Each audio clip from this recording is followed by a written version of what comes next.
So, welcome to our first Power Apps tutorial where we can build a application on our day-to-day training trackers in Office. So, like training tracker, we'll just create, add new, and other stuff. So, let's go first on our SharePoint list where this is our data source.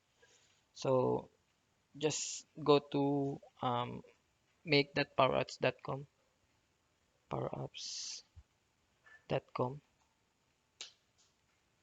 Okay. Um, just go to apps, then sorry, go to create, then canvas up from blank. Um, Kels power apps, power apps, power apps tutorial. Kels power apps tutorials, and I go to tablet for a bigger screen, then create.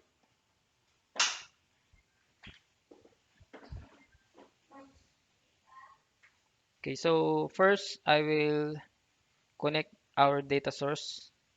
So add data, then connectors, SharePoint, and then if you haven't connect any account yet, just add a connection, then just need to log in, click SharePoint, then I will copy the URL for the parent main site, and then just click here, then connect, and then look for your the name of your list. So Power Apps Training Tracker. Okay, so just select the Power Apps Training Tracker, then connect. So basically, this SharePoint list is now currently live. I just need to delete the entry. Okay, so if I add new, there is not a there is just a simple form where I can select training one, then the date completion, then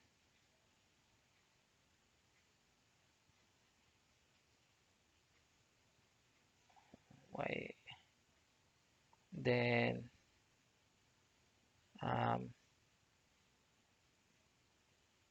I select uh, I, s-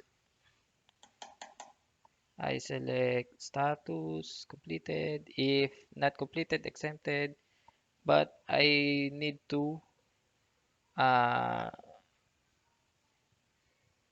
only visible for the status exempted. If the completed if completed is selected, the reason will be invisible, not visible. So how do I do that? So in SharePoint default settings, you just need to create that in InfoPath, Script Editor, or Power Apps. So for a better user interface, we will create a tracker on Power Apps. So this is all the magic begin. So I will just cancel this. So there is no item yet. Then let's go to Power Apps. We just connect the our data source. You can see that. Then we'll go to the tree view. Then I will insert new screen, scrollable. I will create just insert scrollable screen, and then I will delete the screen one, and then I will rename this to main page.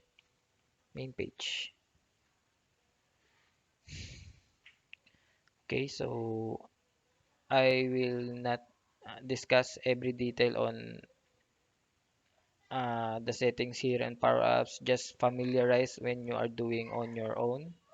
Okay, so I will rename the titles to training tracker. and then I will just increase the size, make it bold. Then I will insert a media, which is image. Then I will occupy all space, and then I will add an image. Okay, so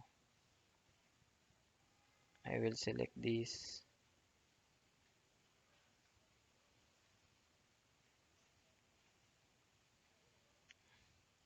and then the image position will be stretch. Just always use stretch. And then right click, I will reorder send to back. Okay, and then I will insert a button,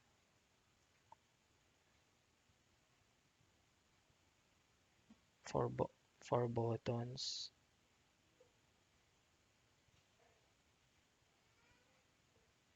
Okay, I will rename the first button to add item. Then I will create another screen, scrollable. This is screen for add item. Then I will rename the title to add item.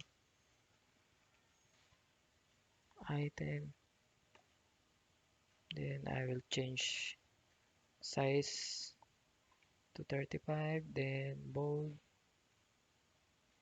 Then I will copy the image,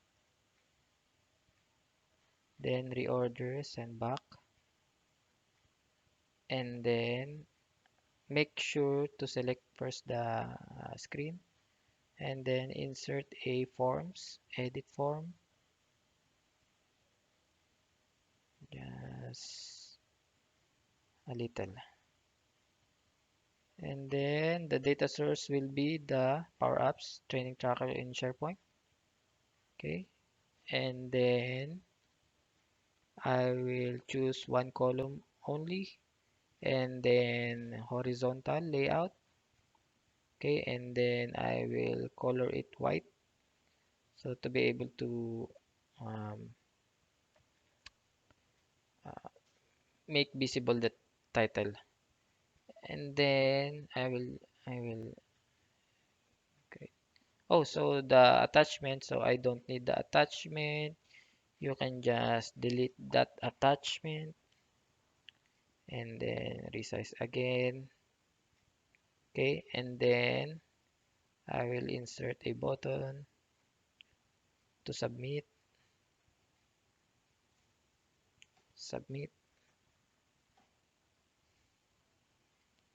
Then so we will now go to main page.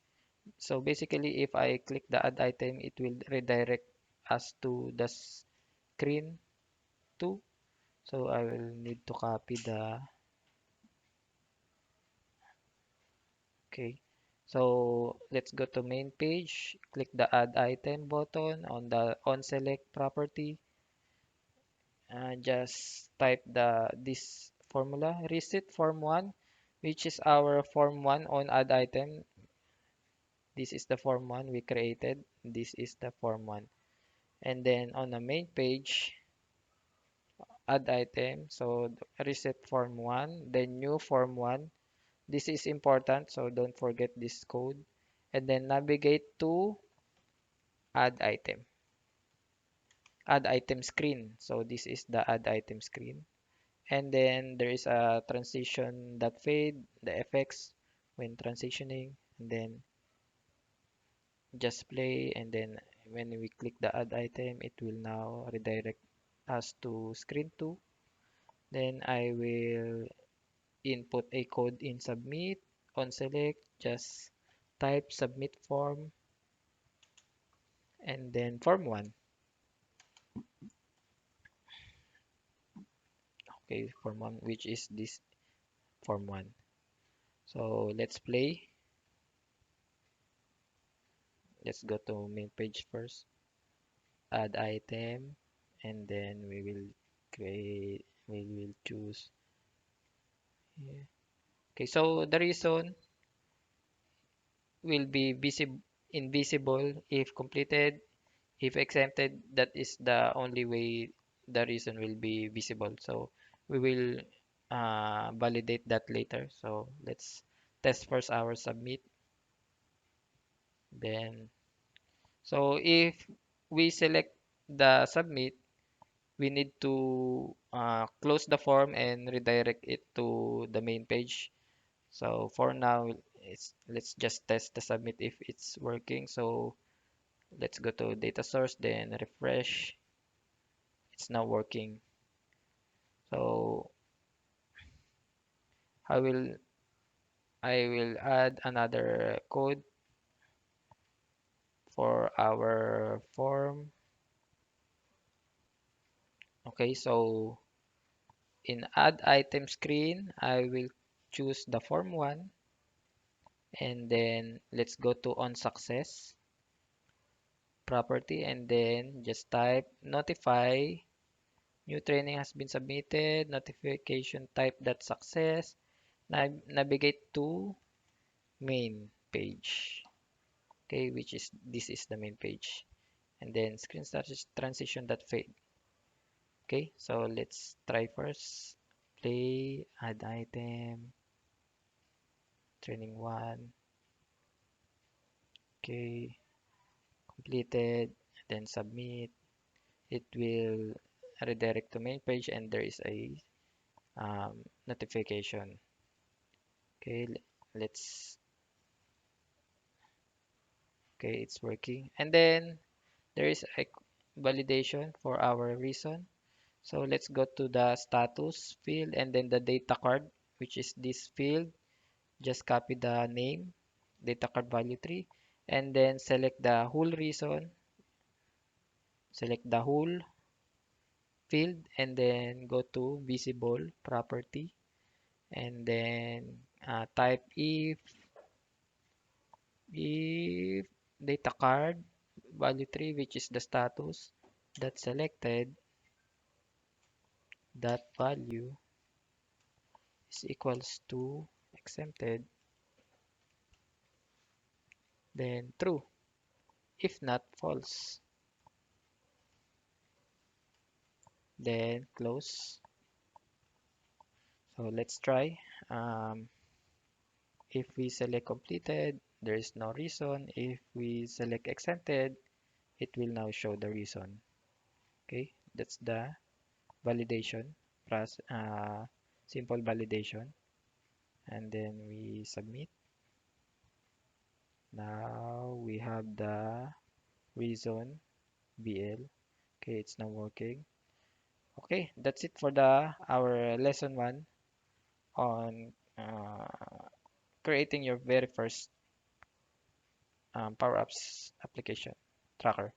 So let's just save this, save to cloud, else Power Apps tutorial, and then go to the make.powerapps.com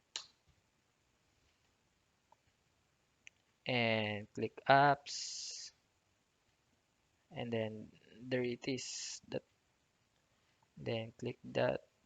It is now live. Okay, it's now live.